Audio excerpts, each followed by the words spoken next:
Hey, what is up guys, welcome back to the channel and welcome back to Gran Turismo 7. Today's video is going to be NTRL round 2 of our GT Open Championship at Watkins Glen International.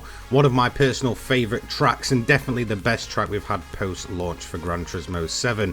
Round 2 is going to be hosted here. There's going to be no weather or anything like that. It's just going to be straight up hour long endurance racing. Tyre and fuel is obviously on. It's the 16 different manufacturers, or 16 different manufacturer cars should I say, so each car is unique and BOP plays a major part in this league. So we're going to get into round 2 after round 1 at Red Bull Ring. We do have Turbo Boy leading the championship, but before we get into that we're going to head over to our safety car to kind of give you a few pointers around Watkins Glen International and the long I guess layout of the track. So turn 1, it's a bit of a nightmare, especially when you've got 16 cars piling into there. A lot of track limits to do with that curb. You're going to see plenty of that over a weekend here at Watkins Glen.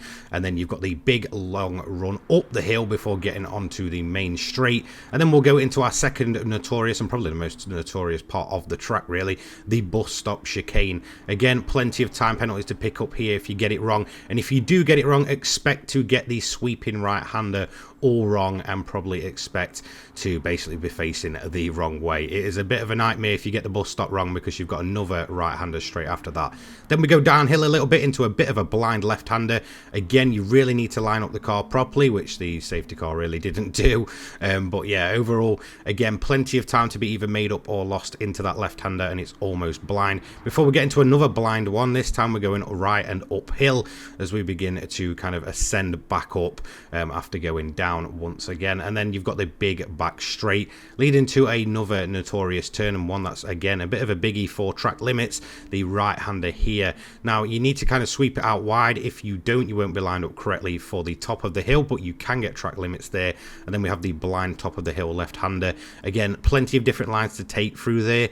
Some people take it wide, some people take it on the inside. Then this left-hander here, again, the curb, you can run it, but you go over it and you are expecting track limits before getting into the final right-hander where the actual pit entrance is. So it's a bit of a nightmare when cars are trying to box in and you're kind of all up behind them before getting across the straight. So let's tune straight in to round 1, and we're going to have Jay Mira on pole to take us away, meaning he does get the bonus point for pole position. Now we do see that the Ferrari sort of pulled over to the right hand side there. Timo, I'm not quite sure what happened to him, but it's going to drop him all the way to the back of the pack. Now turn 1, it's going to be a bit of a cluster, and you're probably going to spot a bright yellow car spinning around in the background any second now. There you go, the BRZ getting spun around. Now there will be no penalty for that. I think the BRZ just tried to get up on the line and caught itself on Sean in the Beetle, who does return to his full-time seat after missing at round 1. So up front we've got myself and Mira, the M6 obviously being the meta car actually at Watkins Glen, kind of unexpectedly when I kind of heard about it, but it turns out it actually is. So again, a lot of power in that M6. The AMG just not very good on its tyres, and in all honesty it doesn't really have the top speed that I'd actually expect it to here around Watkins Glen. Turbo Boy is in P3 and the RCZ very good on its tyres, a very comfortable car for him to drive. Then we have the Huracan, Shikata being a stand-in for this weekend. Sean, Jace again in the Porsche getting kind of I guess knocked down a little bit at the start, but he's going to make them positions up. Coda the Dragon, a brilliant P7 after starting P11. He will end up as our driver of the day. With Professor Smiles in P8. P9, the new boy Nizam, he's doing absolutely fantastic in the league so far. Steve takes a penalty and drops himself into P11. So Timo working his way up the grid in the Ferrari, and the Dodge dropping to P11. P12, DWG in the Aston Martin, a bit of a tough car to really, you know, get working really anyway, but a fantastic looking car nonetheless. Then we have Jody up in P13 battling away currently and defending against Danky Seb, another stand-in for this league. However, he's been there for round 1 and round 2 so far in the Nissan GTR, with ETSK, who had the spin early on, working his way up, and he's going to be contact as we go into the final corner, as it's a bit of a snooker shot by ETSK, and he is going to pick up a 10-second time penalty for that one, sadly. Just a bit of a silly mistake and kind of wiping out 2 cars in one there. So let's have a look at what happened to ETSK at the start. This was the spinner to begin with. Now, no fault of Sean here. Obviously, the BRZ essentially just tried to get up on the line and catches its rear end on the front of the Beetle, and around he goes. Moving on a little bit later onto lap 5, and Jay Mira has now extended his gap like we all expected him to in the M6. The car just being an absolute beast at this track, absolutely unbeatable. Mercedes is hanging in there in P2, overall decent race pace so far, but absolutely chewing its tyre life up in comparison to anything else on the grid, apart from the other SLS, or should I say the SLS AMG GT3, which also seems to be suffering from a lot of tyre deg. So we're going to have a look through some of the top of the grid here. Coda up in P5 currently, but tyre weight is going to get the best of him, and Sean sits in P6. A very quiet race for him, but a very, very good race overall. P7, Timo, he's working his way up. He's got past Shikata there in the Lamborghini Huracan GT3, with Professor Smiles sat just behind him in the Toyota Supra in P9. So let's go to the back of the grid now, and there's going to be a battle actually for P15. Tommy Hawk having a bit of a tough early race really, and it's going to get even worse later on, the poor guy, but he has absolutely been on great form so far. He's going to take away P15 from Jody as Jody slides out there in the McLaren. She really just isn't getting used to that car very well at all, but she still turns up, and it's, you know, still, you know, a chance at points no matter if you take part. So as you can see, tyre wear on the Mercedes is absolutely rotten at this point, and well, the Porsche is going to try and take advantage of that. However, we're not going to let Jace go that easily. We are going to try everything we can to keep P2, but it's realistically not going to really happen, or kind of work, should I say, for too long, as the Porsche begins to get the run up the big straight. As you can see, just in the background there was the RCZ of Turbo Boy. He's kind of, you know, I guess doing a bit of a longer stint here on the hard tyres, I believe. So we're going to defend it into the bus stop, and that keeps the Porsche at bay, but it wasn't going to be for too long. Eventually we are going to have to give up the ghost, as the front left and almost the rear left are completely gone on the AMG. So it's going to be a box in. As you can see, the pit entry line is actually on the corner, so maybe kind of a little bit impeding the Porsche there, and that's going to allow Turbo Boy to essentially get his move done on the hard tyres on the Porsche, who is also starting to get a bit of tyre deg there. So there he goes into P2 on a bit of a longer and slower stint for his initial stint. So into the box is the AMG GT3, the 2016 model, obviously a completely different one that I run in NTRL, which is the 2020 model, and it is just struggling. As you can see, the SLS also into the box, suffering the exact same problem. The left-hand tyres are just getting absolutely shredded in comparison to everything else on the grid. And we also have the BRZ into the pits. Again, most of its tyre wear due to that big spin early on and a few collisions, but yeah, certainly not holding up too well on the tyres, those 3 cars. Shikata is then going to be a bit of a victim to the bus stop chicane. Like I said, if you get it all wrong in the bus stop, you can expect the sweeping right-hander to be an absolute nightmare for you, and sadly he's going to learn the hard way there in the in the Lamborghini Huracan. On to lap 13 now, and we are still in daytime. Nighttime will come eventually, but Jay Mears still leads the way, with Turbo Boy sat in P2 on his mediums now, should I say. So everybody cycled the first bunch of pit stops. Turbo Boy hanging on there in P2 quite easy, and on the faster tyre compound now. So I'm assuming he's going to be trying to chase down Jay Mears, but Jay Mears does have an absolute margin over everybody else as we go into these kind of a third of the way through the race. As expected, the M6 just being an absolute beast around this track, so no real shock there. He also does have the fastest lap of a 1:45.629. So P3, should I say, is myself. And again, as you can see, the hard tyres just not lasting realistically what we want them to do. I was hoping to be able to do this on a single stop, and again, it's just not going to quite work for the Mercedes. We do have the Porsche still behind us currently, but again, fresher tyres, better on its tyres. It's probably not going to be long before the Porsche does get up to us realistically and gets that move done. Then we have Timo in the Ferrari, Sean in the Beetle. A very quiet race for him, but still chugging away. Coda, our driver of the day, he is absolutely smashing it in P7. A much better race for him than he did have that absolute stinker at Red Bull Ring, but he's definitely come fighting back, so massive well done to him. And then we do have the Huracan with a half a second track limit limits penalty there in P8 of Shikata, who is a stand-in for this race. Professor Smiles, he's currently up in P9, battling away with the BRZ there. As you can see, the BRZ on racing hards and trying to go for a bit of a longer stint this time and actually face the right way, but he does go through with Danky Seb in P11 in the GTR. Again, a great car to see on the track and always looks good. Then we have our new guy TCR Nizam really settling into the league and probably the best looking car on this grid, the Jaguar F-Type. Great to see that car in the league. With the V12 Vantage GT3 up in P13 of DWG, a rather quiet race for him.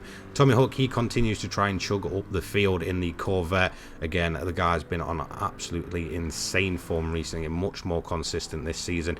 P15 Jody, she's made the move on the Viper of Stee, and she's going to defend this position for her life. So Stee now in P16 in the Viper with its classic livery on there. Timo, he's then going to try and make a move on the AMG GT3. As you can see, he's already got himself up past the Porsche on the medium tyres. So, you know, Jace running a hard stint as well. So that was to be expected. And, well, we're going to try and keep the Ferrari at bay, but it is not going to be for long. The Ferrari just much quicker overall, especially the exit, corner exit speed of that Ferrari. It's absolutely insane. Timo's going to be on the inside for the left-hander here, the one up the top of the hill, and that's going to get him through. And as you can see, it isn't long before the Porsche already beginning to get on the back of the AMG GT3, which again is just absolutely suffering from tyre degradation.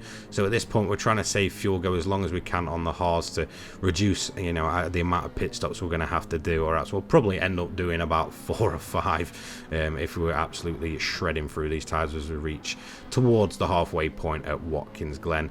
So again, we're going to try and defend as much as possible from the Porsche, but it's just not going to happen for long really, as the Porsche goes door to door with the AMG and does get the move done. But that is kind of handy for us, because that means we can dip into the slipstream and hopefully get pulled along by Jace in the 911 RSR. So nighttime has fallen upon us, and it's going to be a bit of a move here by the Mercedes. As you can see, the front left completely gone, as well as the rear left almost gone. All the other cars around us is basically pitted. We are basically just hanging it out as long as possible as we get ourselves past the McLaren in 15th place. That one of Jody there, with the kind of British GT OnlyFans livery on it. Absolutely awesome looking car, to be fair. And as you can see, just behind us is Turbo Boy, who is on a much fresher strategy and on a fresh set of tyres. So it isn't going to be long before the RCZ is going to be making its moves and getting past us. So here we go, up down the main straight. Let's see if he's going to get it done into turn 1. There is no surprise that he more than likely is. As you can see, we're just dragging the Mercedes along at this point and trying to save as much fuel as possible so we can try and do this on a 2-stop strategy. And there goes the RCZ. Decent move by Turbo, absolutely clean as always. So on to the lap 25 now, and the Mercedes is going to go into the pits, and we're going to lose a position to Timo in the Ferrari in 458 as we begin to take another set of tyres, which is going to be a mediums, and we're going to fill the car to where we need to get us all the way to the end. So let's pit out here and see where we're going to end up. As you can see, we've also lost a position to the Porsche at this point, so the RSR again just taking advantage of the better tyre life, as well as the Lamborghini actually going through at this stage. So yeah, dropping quite a few positions. The F-Type also into the pits there, so well done to everyone else being much better on their tyres for this race. Not salty about that at all. So Jace and Timo are going to go door to door, and the well, it's going to be on the other foot this time, and Jace is going to go through on the outside. Absolutely fantastic move there in the 911. The Ferrari just beginning to suffer from tyre degradation, as you know, we also saw it with kind of when I was driving it as well, that the sort of AMG was starting to take a lot of time out of that Ferrari. And then, well, Mira's going to have a bit of a mistake from P1. Yeah, absolutely bizarre. He's kind of spun it out and ended up putting himself in the pits, but it's, well, you know, a dominant race by him in the M6, and that's not going to affect his positions at all. So let's go on to the battle on the final few laps between myself and Timo, and this realistically is going to get a little bit spicy in the end. As you can see, the AMG now on the fresher set of tyres and is able to chase down the 458. So let's see what we can get done at this point of the race. Are we going to be able to make any decent moves going onto the final lap? Obviously, we've got to try and get this move done if we want to stand any chance of realistically taking away a decent points haul. And although tyre wear's kind of been against us here in the AMG and we haven't had the overall race pace that we did in qualifying, we are going to do everything we can to get past this Ferrari. And well, Timo's going to make that as hard as possible. His tyres absolutely shredded, absolutely twitching out of every single corner, and then as you can see, he is going to try and hang us out as wide as possible, as we're actually going to bounce over the curb there and catch the grass. We're going to then try and tuck back in and try and take an outside line this time. The Ferrari absolutely moving everywhere across the line. As soon as it tries to exit corners, it is wobbling like no tomorrow. The rear left on that thing absolutely shredded at this point. We're then going to try it on the outside, and the Ferrari's almost going to barrel into the side of us there, wobbling about like there is no rubber on that car at all. So we are going to get P4 in the end from Timo. Meanwhile, Tommy Hawk, he's going to have a bit of a terrible moment, getting himself all the way up to P12 and then absolutely dropping the Corvette and kind of getting himself a little bit stuck and beached and really kind of lost. So bit of a shame for Tony there, as he did begin his chase again through the field. So Jay Mira is going to take the win at the Glen. Massive well done to him in the BMW M6. A very dominant race overall, apart from his little blip in the pit stops. P2 Turbo Boy, he continues his charge in this championship in the RCZ. Very well done to him, recovering after a bit of a poor start, I believe, and not overall the best qualifying for him, but massive well done to him in P2. Jace, Mr. Consistent as always, takes P3 in the Porsche 911 RSR on the final podium position. P4 eventually is going to go to the AMG GT3 that absolutely destroyed its tyres this race. So pretty lucky to get away with that one, with P5 going to Timo in the Ferrari after that Ferrari just kind of gave up on its tyres at the end. P6, a quiet race for Sean, but well done to him in the Beetle. Coda just out dragging Shikata there and taking P7 and driver of the day. Shikata P8, P9 to the GTR of Danky Seb, and P10 rounding out the top 10 goes to Professor Smiles in the Toyota Supra. P11 goes to Nizam in the absolutely stunning Jaguar F-Type, and definitely the best looking car on this grid in my opinion, so well done to him. Thank you for bringing that thing along. And then ETSK, he is eventually going to finish up in P12 and obviously does have a plus 10 second penalty, but that's not going to take away his P12 in the end. Tommy Hawk, after his spin, sadly coming in P13. He's probably going to be disappointed with that after an amazing round at Red Bull Ring, but I'm pretty sure he'll continue to charge his way through the championship as we have 4 rounds remaining. P14, that's going to go to DWG, a very quiet race for him in the Aston Martin, but well done on getting that finish in one of the toughest cars to actually drive. P15, that is going to go to Stee in the Dodge Viper. Bit of a terrible race for him overall, to be quite honest, and he's rather quite lucky to finish up in P15, but he is going to get it eventually as he reverses himself across the line. Again, the Viper not too kind on its tyres. And finally, P16 to the OnlyFans liveried McLaren 650S of Jody, who does finally take the final finishing spot of the race. So let's go ahead and have a look at fastest lap. Well, this was Jay Mira, I believe on lap 4. It came in at a 1:45.629, an absolutely blistering lap by him, and did not put a foot wrong. So massive well done to him. To be honest, we all kind of knew the M6 would be the meta car, but I don't think anyone would have expected it to just be this dominant. If it wasn't for his blip earlier on, it would have been absolutely pure domination. He had an insane gap, and again, just within a few laps was absolutely gapping the field. So massive well done to him. So we're going to have a look on board. As you can see, he's through the bus stop now, absolutely perfect really. A little bit of a twitch there, but does catch it nice and well into the right hander. Again, since he didn't absolutely mess up the bus stop, it's going to give him a nice run through there into the left hander, down the hill, obviously picking his braking positions pretty much perfect, into the left hander, up onto the curb, again nice and smooth. Great driving here by Jay Mira. Great to see his on board position in here as well. Into the right-hander, again, a bit blind, but it's going to take you uphill, and he gets a fantastic drive out of there. The M6 just looking absolutely planted and absolutely rapid in a straight line. It's really quite surprising just how quick this thing goes through its gears, especially compared to something like the AMG that I was driving, which just seems to have very, very long gears and doesn't react well to short shifting at all.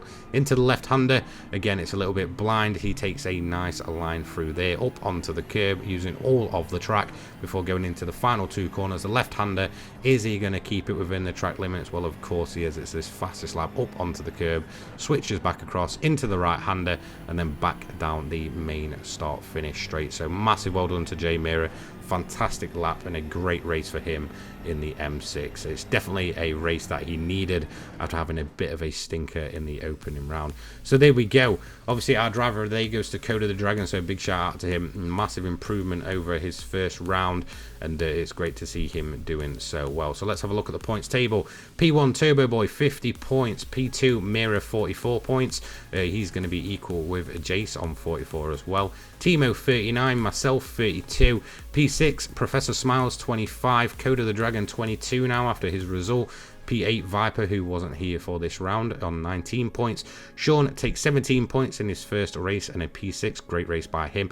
Harry Chatter the standings, 16 points. Tony 14. Shikata 11. Tal or TCR Nizam on 8 points.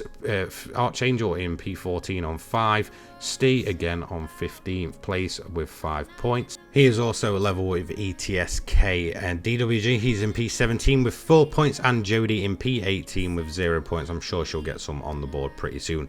So it's great to see where BOP really does mix up, you know, what car is good where, and that's kind of the whole point of this league and the whole reason we have 16 individual cars. So thank you so much for watching. Don't forget to leave a like, comment, subscribe, turn your notifications on so you don't miss an upload from me. I upload GT7 and motorsport related content each and every day for your viewing pleasure. If you do want to help the league grow, feel free to head over to the website, head over to the Discord and jump in and join in on the fun. I'll have my buy me a coffee if you want to donate towards the league, and my Patreon down below. Have a fantastic day, guys. Peace. Tired of trying to get you to let go. It made sense at the time.